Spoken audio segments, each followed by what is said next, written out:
We're in the Macmillan Museum of Art here in Boston, and we're in an exhibition called Gateway to Himalayan Art, which showcases some of the great works in the collection of the Rubin Museum in New York. And I was immediately drawn to this very special type of painting, which is red ground with gold paint.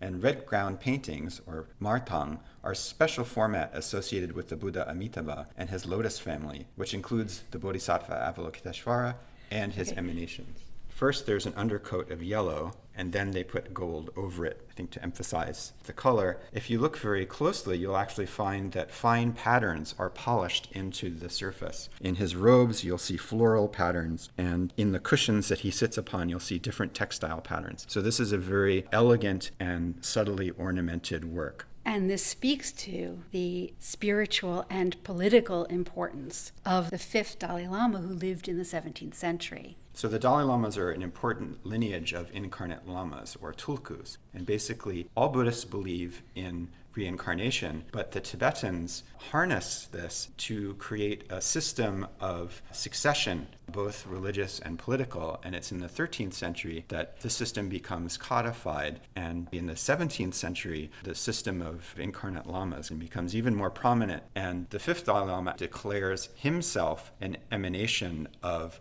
Avalokiteshvara, Bodhisattva of Compassion, the most popular deity in Tibet, considered the national deity, the protector of Tibet. So you'll see that fifth Dalai Lama seated in the center, and he's surrounded by the important members of his incarnation lineage. He is holding a lotus, the symbol of the Bodhisattva Avalokiteshvara. So that indicates that he is an emanation of Avalokiteshvara that sits directly above him. And he's holding a vase of long life, which indicates that this painting was probably done in the fifth Dalai Lama's own lifetime. On his face, he has a small mustache, which is associated with the physical appearance of the fifth Dalai Lama. So even within this very idealized portrait as an emanation, there are still personal details of his appearance. This figure is formed by these curving, delicate lines that so perfectly describe this drapery that flows around him. On top of the gold surface, the artist has come back with a red pigment, and because there is not shading or landscape and other details, the quality of line really stands out here, the modulation of the brush. And so you can see the line thins and thickens as the drapery curves, and it shows off the artist's skill with the brush. Surrounding him are figures that speak to the legitimacy of his political power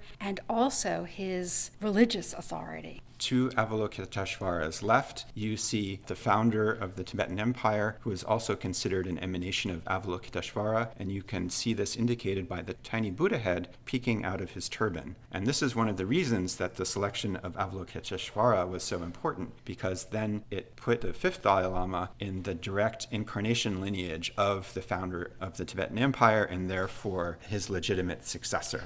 And on the other side, we have another figure sitting on what looks like a lotus. And that is Dromten, the founder of the Kadampa school. And he's indicated also as an emanation of Avalokiteshvara by the lotus that he holds. And his tradition was very important in the second transmission of Buddhism to Tibet after the collapse of the Tibetan Empire. And so the fifth Dalai Lama is declaring his religious and spiritual lineage by directly associating himself with Dromten and the Kadampas.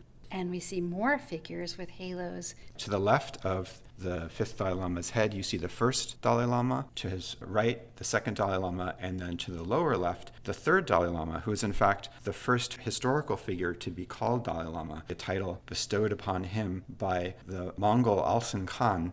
Especially interesting, then on the lower right, you see the fourth Dalai Lama, who is found in the grandson of Alsan Khan. And this cements Mongolian interest in the Gelugpa tradition to which the Dalai Lamas belong.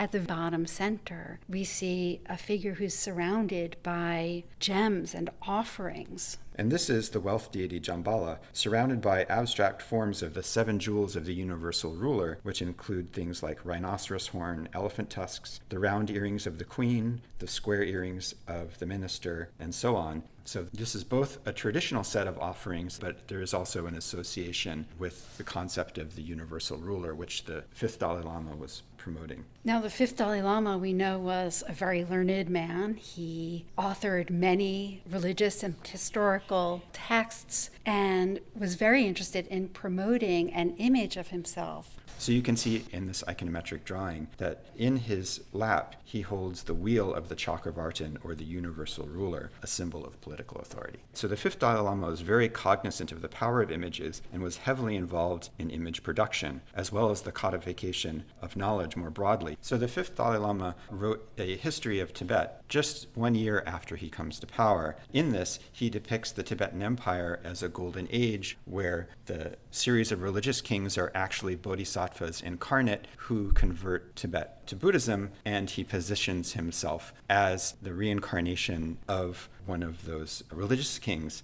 So the message in this painting is key to his political message, where he is conflating himself with the first Tibetan emperor and positioning himself as the rightful inheritor of the Tibetan Empire.